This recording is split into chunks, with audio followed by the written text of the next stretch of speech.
Okay, I had a question come up in my Facebook VIP group about this Fantasie Impromptu by Frédéric Chopin, Opus 66.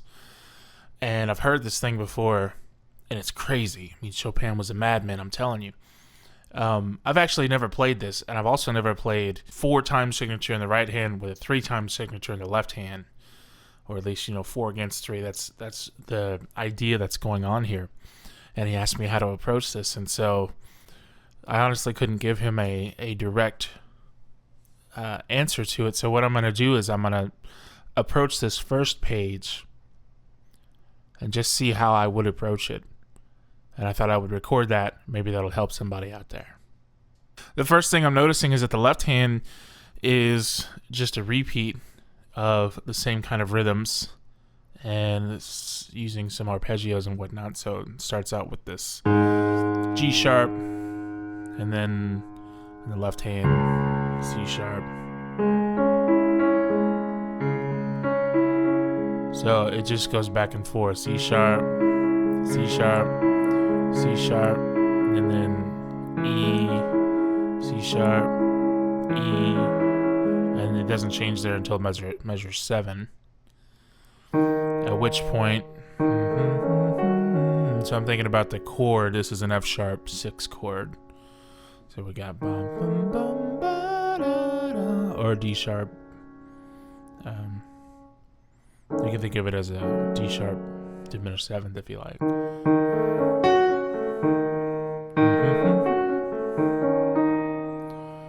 Where is that?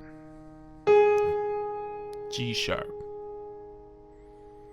Yep, G sharp.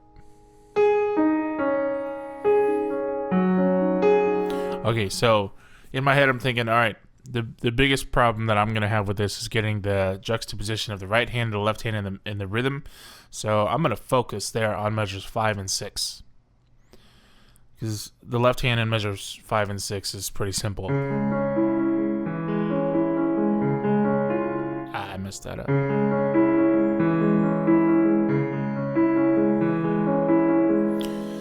Alright, so that's what the left hand is doing. Let's check out this right hand. I see some double sharps in there.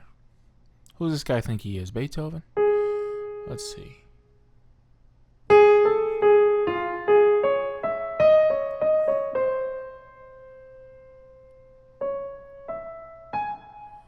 Whew.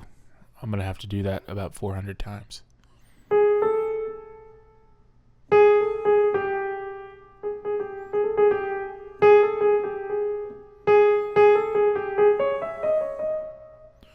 One E and a 2 E and a 3 E and a 4 E and I believe that's right. 1 E and a 2 E and a 3 E and a 4 E and a 1 E and a 2 E and a 3 E and a 4 E and a.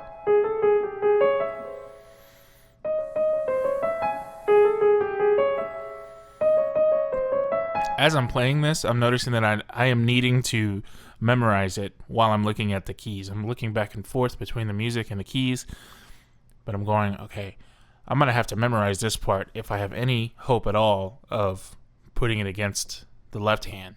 I need to know this part cold. So let's see. 1 E and a 2 E and a 3 E and a 4 E and a 1 E and a 2 E and a 3 E and a 4 E and a 1 E and a 2 E and a 3 1 E and a 2 1 E and a 2 E and a 3 E and a 4 E and a.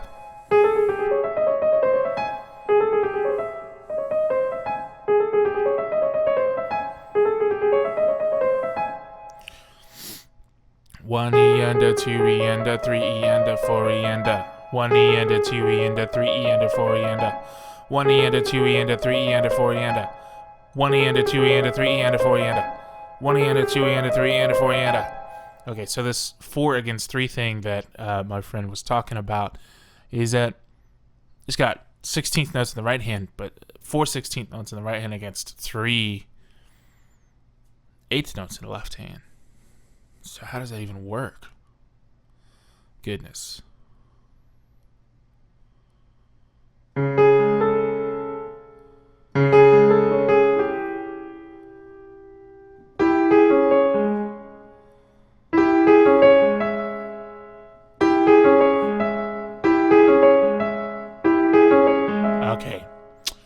right, so right here, this beat number 2, measure 5. I've got 4 notes in the right hand, 3 notes in the left hand, and I've got the same rhythmic pattern on beats 3 and 4 of measure 5 and beats 2, 3, and 4 of measure 6, and the same rhythmic pattern indeed actually repeats itself through the rest of that page. So I have to become comfortable with getting 4 in the right hand and 3 in the left hand. And you know what I'm going to do is I'm going to stay on beat 2, those 4 notes in the right hand and those 3 notes in the left hand, and I'm just going to keep doing that.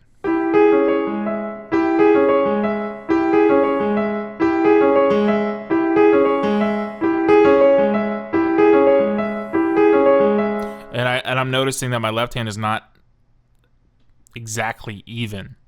So I just got to keep working at it.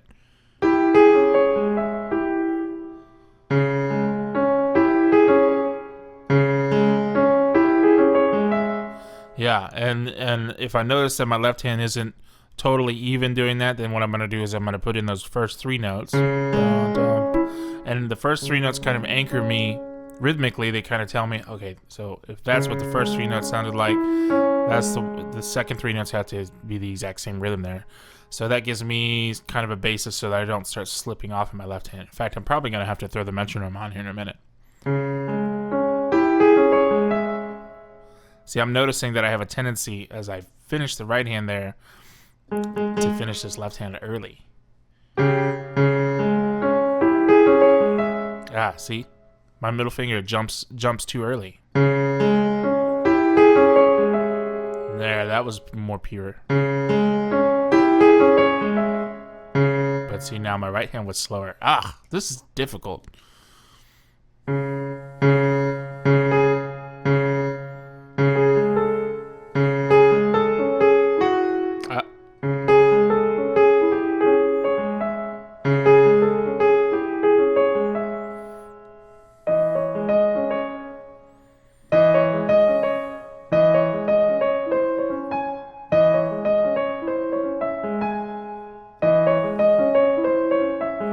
See, I might take beats 3 and 4 now, actually, because it gives me a bigger frame to work with, but without going too big.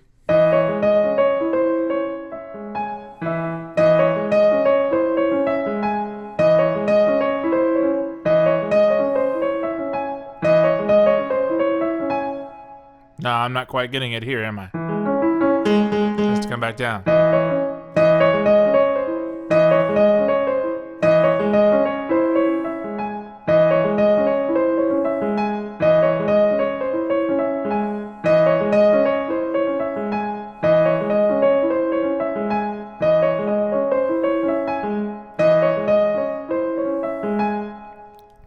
One thing I do when I'm looking at these, I know that it's a group of 4 against a group of 3 each beat. So by the time I get to beat 4, these 2 notes... I'm sorry, that's wrong. No, that's right. These 2 notes have to match up, right? Rhythmically, I'm hitting those at the same time on beat 4. Just like I'm hitting the D sharp and the E at the same time on beat 3. So I'm going... But I notice that I'm not even in the right. I'm going ba-dum, ba-dum, which is a cool rhythm, but it's not right. Ba-da-da-da-da-da-da, ba-da-da-da-da-da-da-da-da-da.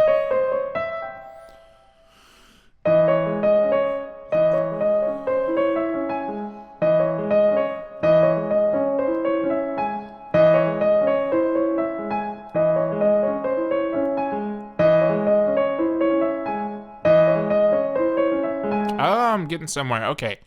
What I did just now was in my mind, I switched from the left hand being kind of the anchor, and I focused more on the right hand being totally solid on the rhythm.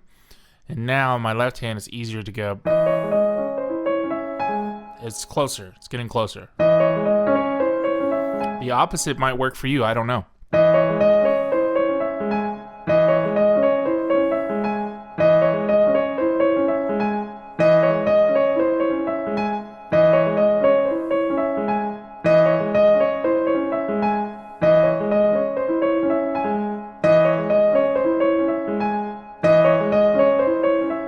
Okay, so what's going on here is that my left hand has done arpeggios for so long. I mean, at this recording, I've been playing for 17 years, right? Arpeggio is one of those early things you learn as a pianist. That my left hand has learned this so much that I'm actually able to ignore my left hand quite a lot in my brain. And then my right hand is where I put most of my mental energy and focus, so that my left hand is just carrying out a task that it's done a million times before.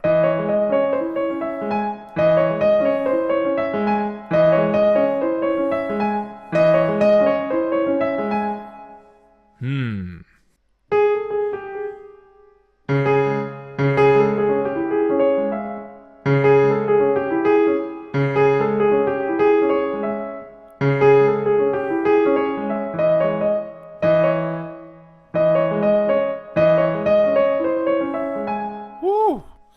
That is a mental workout.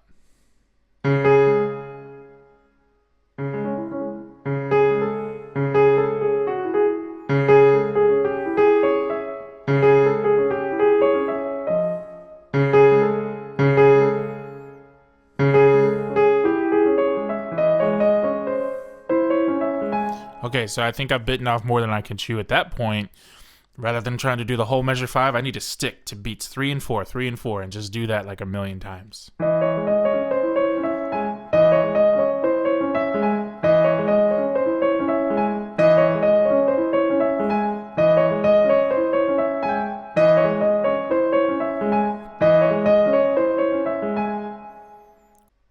But part of me wants to go back to the beat 1. I just, because this isn't it's not interesting to do the same thing a million times over.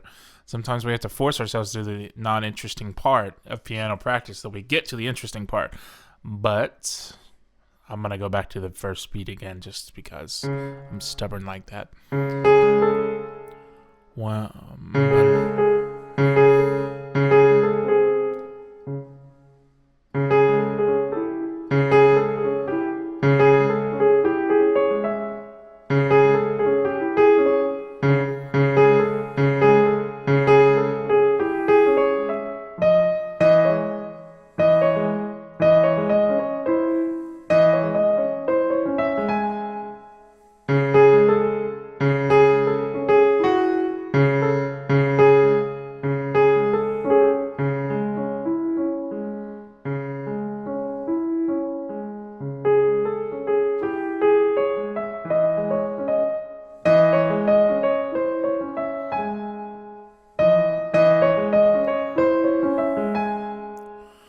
Whew, that's a doozy.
And I will just mention here that this song goes way faster than that when you're actually performing it. I mean, if you've heard the recording, it's crazy. So, something like that. It's actually even faster than that for each measure. So, no clue how I'm ever going to get there. But it would just take practice. So, you got to go.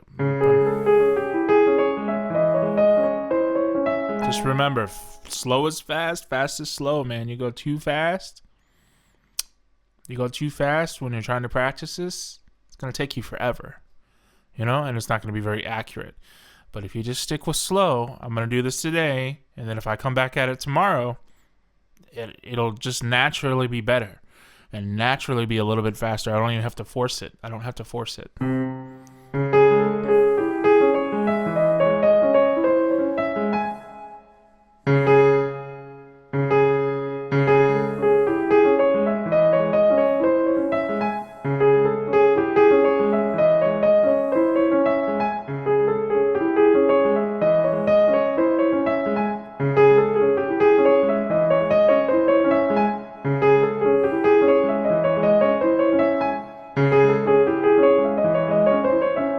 now. I tried to start speeding it up just because it's fun. But if you noticed, my accuracy started to go down. So, stay in your wheelhouse.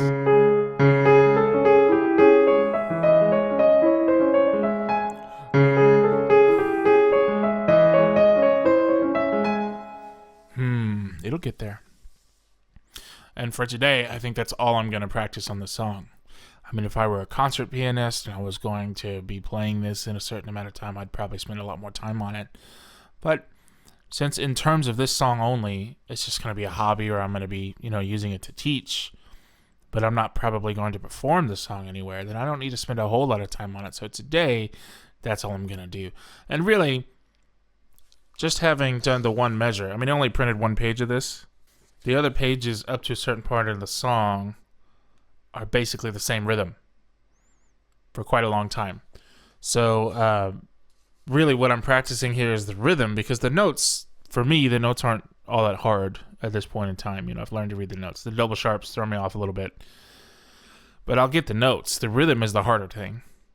So once I've got that down, really, really down, like second nature down, like I don't have to think about it, like I could do it in my sleep down, well, then the rest of it comes a lot more easily. So just focusing for a short period of time on the rhythm is okay. Like focus on the rhythm and then focus on the rhythm and focus on the rhythm, just one little piece. And then you don't have to worry about, I'm going to do this whole big thing. The rhythm is the biggest part that is confusing my brain right now. So I'm just going to, today, that's all I'm going to do. And then tomorrow, maybe I'll come back and look at it some more.